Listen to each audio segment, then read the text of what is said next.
ассалому алайкум дӯстони азиз, хуш омадед ба канали Нархи Наво. Мо имрӯз як хонаи фурӯширо ба навор мегирем.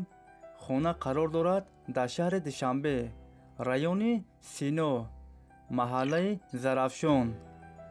Духонага квартира дар 8-ум ошона қарор дорад. 58 квадрати метр новостройка аст. доми 9 ошонага. хонаҳо бо ремонти замонавӣ таъмин аст. ҳамаи хонаҳо евроремонт. об ва светаш доимӣ. лифтҳои замонавӣ. хонаро срочно фурӯхта мешавад.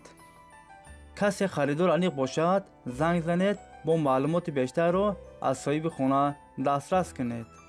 нархи хона бо маслиҳат аст. видеоро то охир тамошо кунед. ҳама ҷои хонаро ба навор гирифтагием. дастгирӣ кардани моро фаромӯш накунед. дар видеонавор лайк бигузоред.